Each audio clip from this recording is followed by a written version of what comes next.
Hello, thanks so much for joining me. How are you today?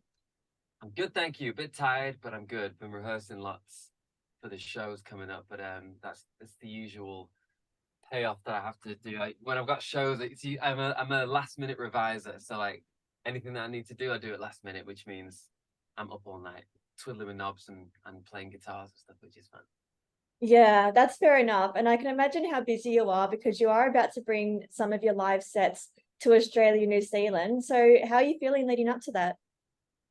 Uh, Good man, good. It's not really sunk in for the past uh well, when November, I knew that my flights were in November, end of November. So in my head, I was like, okay, November, I'll start looking at the set.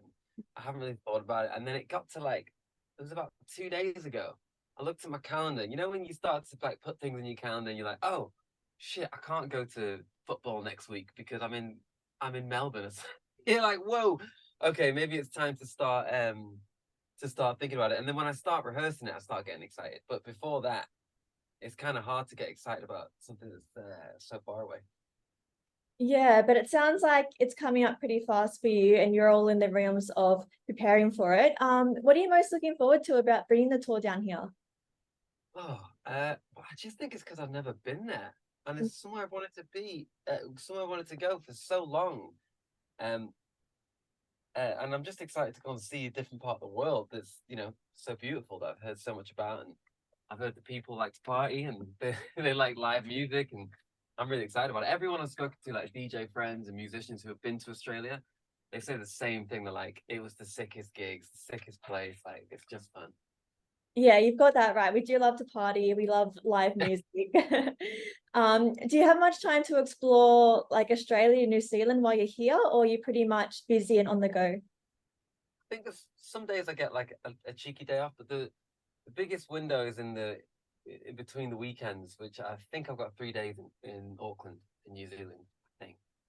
Mm. So that should be fun. And I think I've got like a day in Sydney or a day in Melbourne, something like that. But yeah, I think the days off might be in New Zealand, which I've heard actually is very much like where I live, because I live in North Wales Mhm. by the mountains and the oceans, and I've heard that New Zealand's like a nice, hot, sunny Wales.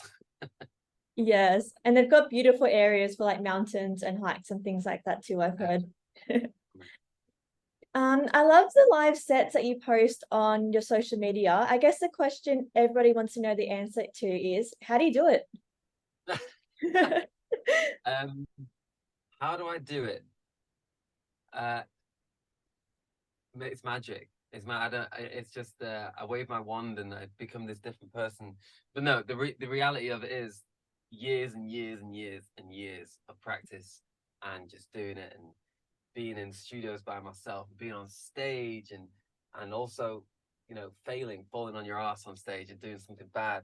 It's just one whole big journey to the point where you get to a place where you can just turn on the instruments, turn on the keyboards, press go, have an idea, and just go with it. But I think that comes with just years of doing it, really. Definitely. And on social media, in one of your recent videos, you mentioned that the journey of creating a set is never easy, but it's always fun. What are some of the things you find most challenging? Oh,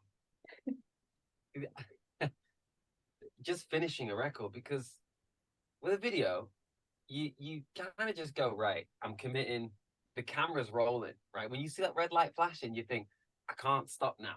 I can't be second guessing or waiting. I'm just going. But when you're looking at your recording software and you're thinking, okay, there is no right and wrong to finishing a record. There is no good, bad, right, wrong. So you can do anything. And that concept in itself is daunting, because you're like, should that guitar be a bit louder or a bit quieter? Should I EQ it a bit this? So that if you get into your own head and start fiddling and meddling and just like doing edits and over edit, that's the bit that's challenging for me. That the infinite possibilities of the sound of a record is overwhelming. Like I said, it can be fun because you're like, whoa, I'm playing around. This is cool. I never thought a guitar could do that. But really, when you're just trying to bloody finish a record, it gets tough. Yeah, it sounds overwhelming, especially because you mentioned like, how busy your life is, but it must be hard to know like when to stop and when a record is complete. Yeah, it is. It is. I think I'm getting a bit better at it, which is nice. bit better. And I love your gear setup, and obviously behind you we can see some amazing equipment. Can you walk us through, I guess, what your main setup is for your live sets? Oh, you can't really see it. Maybe if I turn this, it might break the whole computer, but there. So this stuff, these are the pads that I bring and like that I set up on mountains and on boats and on hot air balloons.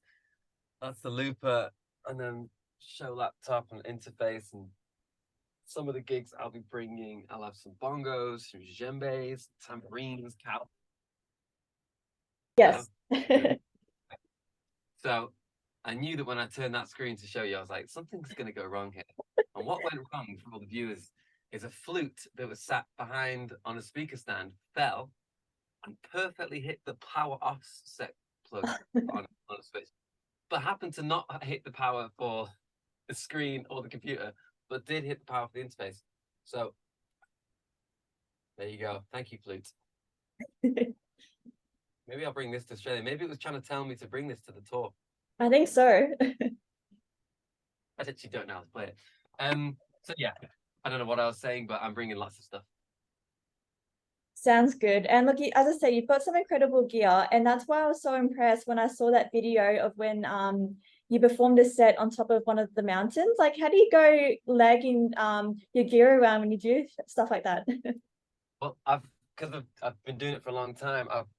I've figured out how to get the bulk of it into one small case, and then I just have a really heavy rucksack with the camera and laptop and all this stuff, and it's all USB powered, so I don't need a power generator, which is great. So yeah, I mean, it's a slog, but when I got to the top of the mountain, I was dripping in sweat. I was knackered. I was like, oh my god, I got to sit here now and play music for half an hour. But totally worth it though, because it's a new idea, this thing of going to mountains and doing this thing. The first time I did it was in Mexico, when I went to Mexico last month. We went on a hot air balloon and it flew over the pyramids at 7 a.m. And I was like, fuck it, why not just set up all my equipment and do a DJ set up there? And I like to put myself in ridiculous situations to see if I can make it work. And yeah, it's become a cool concept. So I'm trying to think of some places in Australia and New Zealand I can do.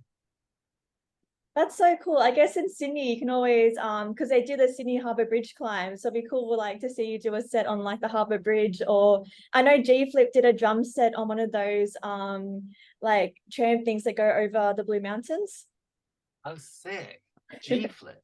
Yes. Check that out. Yes, there's definitely some cool places around Australia, and I'm sure New Zealand will have a few as well. Yeah. Let me just write that down. Sorry, yeah, G Flip. What was it? Drum Blue? Yeah, they're a sick Australian drummer. Oh, sick. Yeah. What's the thing that did it at? Sorry, the Blue Mountains. Blue Mountains. Yeah. All right, I'll check that out. Googled it. I've got it. Floating 270 meters above the Blue Mountains. Wild. Yes, that's the next challenge. I challenge you to do that while you're in Australia. Done. Challenge accepted. Yes, I feel like we need a behind the scenes of when you do all these cool setups, like when you mentioned you went over the pyramids, yeah, and that sort of stuff. Yeah, behind the scenes, because it's just me editing all the videos, it becomes so much to try and do behind the scenes and all this stuff. But it's really cool. But yeah, I'll think about it. If I get a camera guy, I'll think about it. And lastly, like with the gear setup, was there any gear you've been meaning to add, or what's your like dream equipment? Dream equipment, probably like an old it's called a Roland Juno 106 synthesizer, and it's just this old vintage lovely sounding keyboard. I've got lots of emulations of it in my laptop, but there's nothing like having some proper old gear and like dusty can't beat that old analog sound. So yes, like that. But I don't think I'd bring it on tour. It'd be way too heavy and it would break way too much. But yeah, for the studio, yeah. Juno 106. And you still need to add that studio horse from your Daryl Braithwaite cover that you did recently.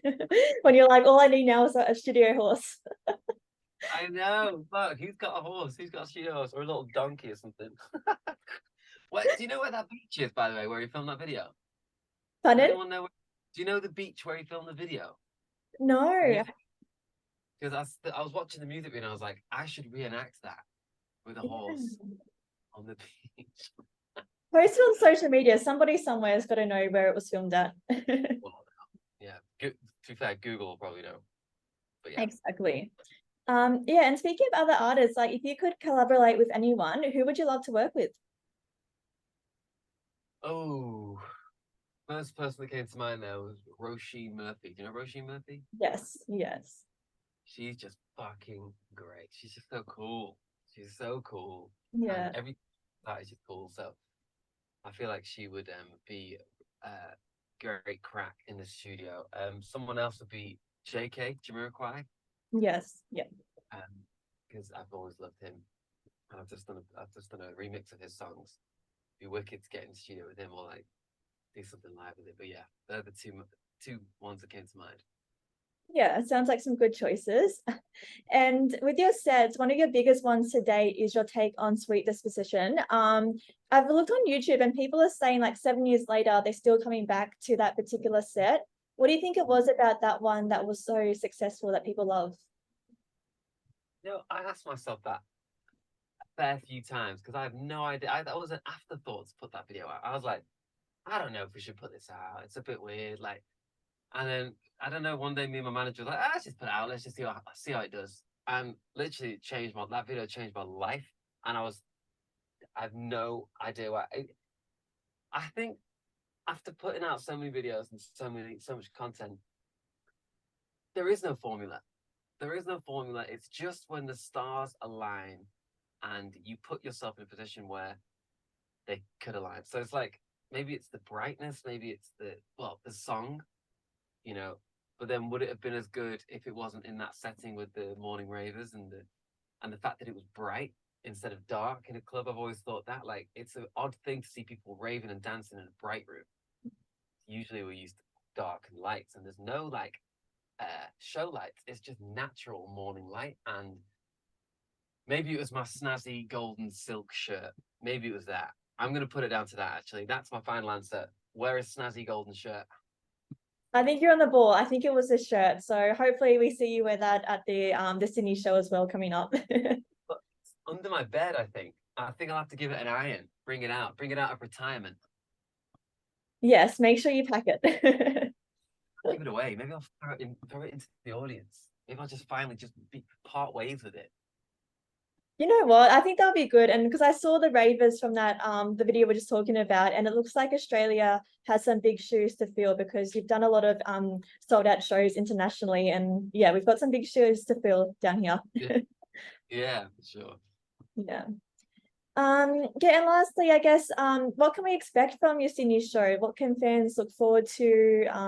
Yeah. Um, it's just gonna be loads of fun. It's gonna be loads of fun. I'm putting some new tunes in there, some old tunes. Yeah, because that's another thing. Because I haven't played there ever. You know, I've not been playing some of the old songs. But I'm like, oh, in Australia, I should probably play some of the old ones because I've never played over there. So reimagining those is really fun, and putting them into the current lifestyle has been a really fun journey. And yeah, just lots of energy, lots of hands in the air, lots of singing, lots of dancing, smiling. It's gonna be great. And I might play the horses bootleg as well. Maybe. Sounds amazing. Yeah, we definitely got a lot to look forward to, and we're really lucky to have you here and be able to see your live sets in action as well. Thank you. I appreciate it. I'm really looking forward to it. I'm glad happy I finally get to go over there and play some tunes. It's gonna be great. Yeah, Great. I think so too. And then obviously after you've got the tour. What's next for you after that? What's next after that? Christmas, and then oh, I'm going to Hawaii for like 3 weeks of just a holiday. Looking forward to that. Just me, Amazing. yeah, me, the partner, and our little child, and we're just gonna go and chill on the beach for 3 weeks. And I think it's gonna be great. And then who knows what happens after that? Maybe I'll move to Hawaii, play some ukulele music. Ukulele. How do you balance all this with a small child? Because you mentioned that your preparation is leaving things to the last minute. But I don't handle it very well. I just become very, very tired and Yeah. run down, and I do some great shows, and then like I said, I have to have like like 2 weeks of just nothing, just like, because yeah, if I was smart, I'd be preparing for this for the past month, but that's not how I roll. I don't think many musicians are smart like that either. Or maybe I shouldn't speak for everyone, but I feel like we're all a bit unorganized. Yeah, and look, it's whatever works for you at the end of the day. Yeah, exactly. I kind of like the fun of the high pressure. I'm like, fuck, it's next week, and then you kind of got to go. I kind of like that pressure. Yeah, and I guess that's what the good thing about your live sets is. You can be very flexible and have what works for you in the moment. Yeah, yeah, exactly. Cool. Well, was there anything else you wanted to add about the upcoming tour or about your music or yourself in general?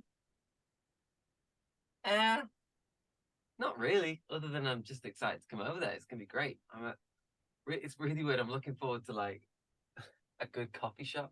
We That have a sounds lot. really weird, but I know. But I live in like the countryside, and there's like one good coffee shop in about 2 hours radius. Like there's nowhere really over here. Two great coffee shops. But I'm really looking forward because I've got some friends over there in Sydney and Melbourne. They're just like, yeah, man, we'll go for some. I'll take you for some great coffees. I'm like, yeah, that's. I don't know if that's a really sad thing to be excited about, to go all the way to the other side of the world to drink coffee.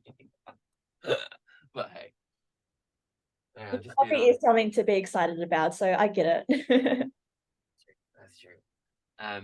Yeah, I nothing to add other than I'm looking forward to it. I'm really looking forward to it.